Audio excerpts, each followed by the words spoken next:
So we're going to do a bit of a case deep dive into a case that has been all over the press and all over LinkedIn for the last couple of weeks.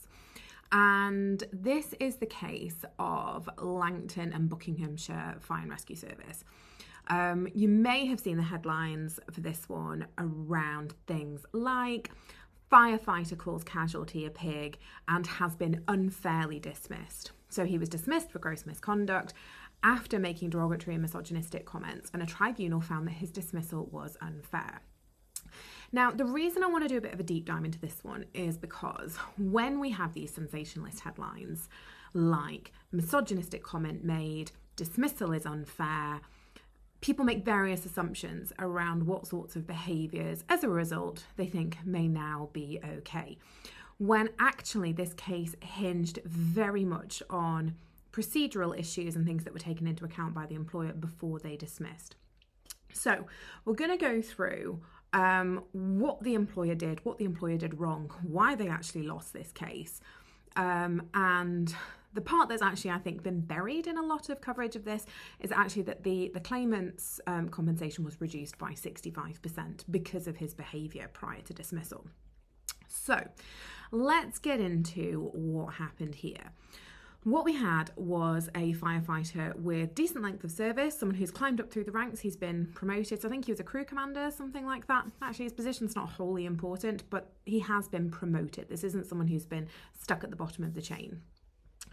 And what we see a couple of years before we actually get to dismissal is this individual was taken through a PDP, so a personal development plan. And there were a couple of informal notes on his file around various performance issues. Now, there was some dispute around what the PDP was for. When I advise clients, I'm always really, really clear on this, that tribunals are very, very good at establishing whether a PDP is a negative step or whether it's a positive step. Claimant said in this case, it was a positive, it was a development programme, and ultimately he was promoted a couple of times after this PDP was completed. And the informal notes that were on his file were very much more conversations around management style. They were found not to be conduct related.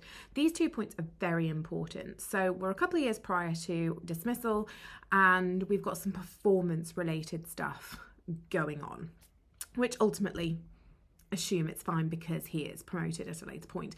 There is one conduct related issue on his file, and that's to do with falling asleep. It's got nothing to do with the conduct that ultimately he's dismissed for.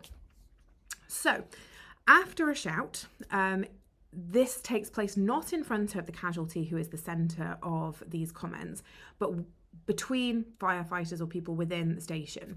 There is a conversation about the casualty where sexist language, so derogatory, misogynistic language, is used to describe this individual by the claimant.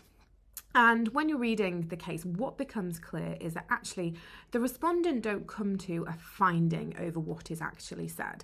The claimant admits a couple of comments, particularly around this one that's very unfortunate where he talks about pulling a pig, which he references to a woman who's sort of left on her own at the end of a night at a party and is described as a pig. So really, you know, we're scraping the barrel here in terms of ways that we are describing each other. So really, really, it is misogynistic, it is derogatory, there's no getting around that. It was a really, really bad, it's a bad comment.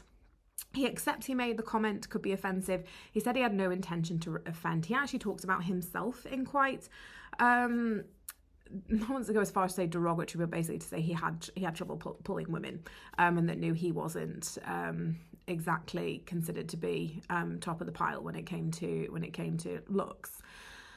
So he accepts he made some comments. There were other comments that he said he couldn't actually remember saying, and witnesses say that he did make a comment that was sort of under his breath and people couldn't really hear him.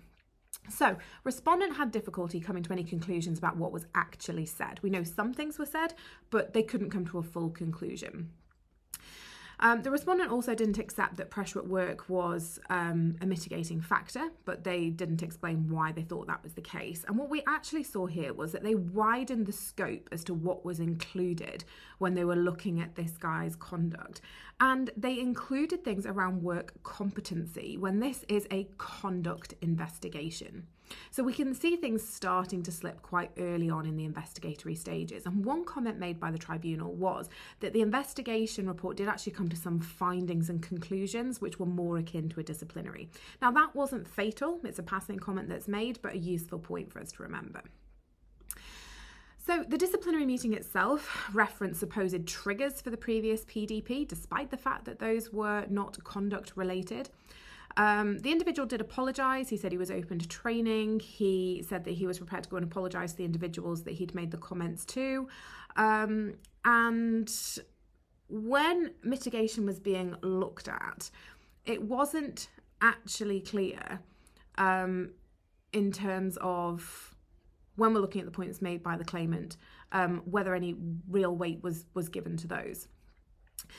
The disciplinary officer also took into account how much management time the case had taken up, and the judge wasn't clear why that was taken into account in this case. They were in control of the investigation, the disciplinary, and what was being done.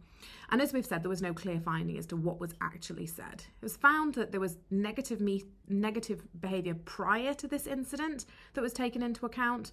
But again, that didn't really go to the heart of what the allegations in this case were.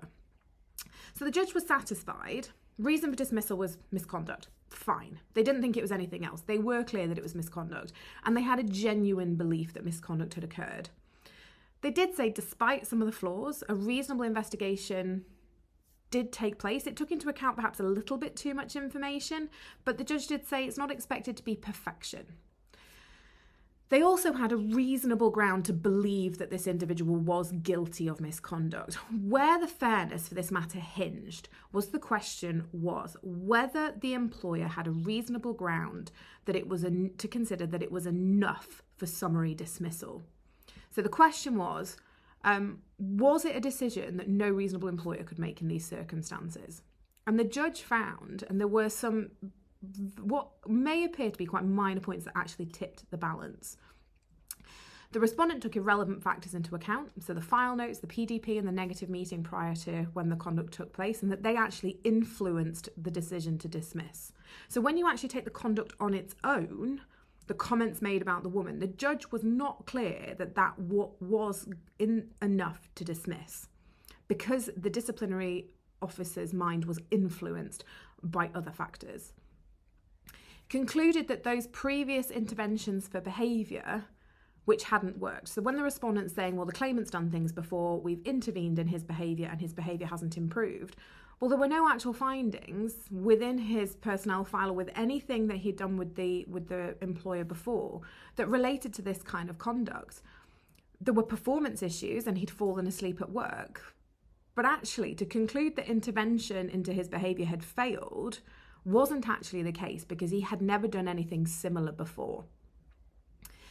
So what the tribunal found was that no reasonable employer would have taken those into account. And that tipped the balance when it was considered with the lack of precision about what was actually said by this individual. There was no clear finding.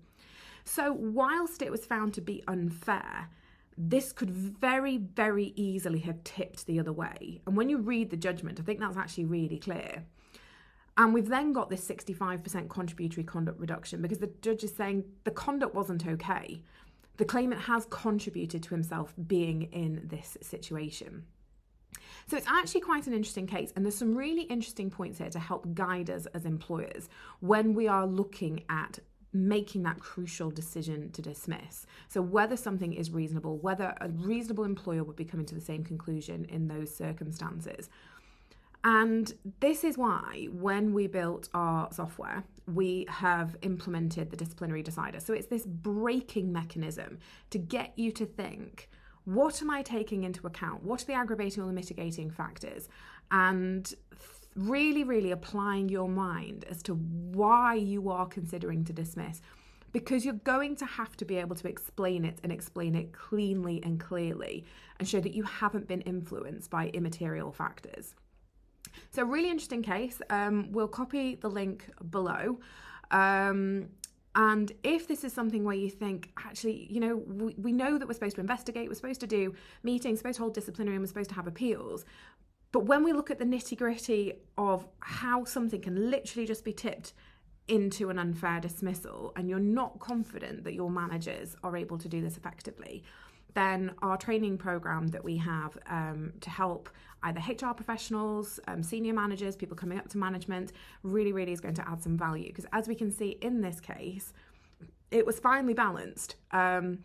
And despite the sensationalist headlines, no, misogynistic and derogatory comments are not acceptable in the workplace. So hopefully you've all learned something. If there's anything that we can assist with, as always, don't hesitate to give us a shout.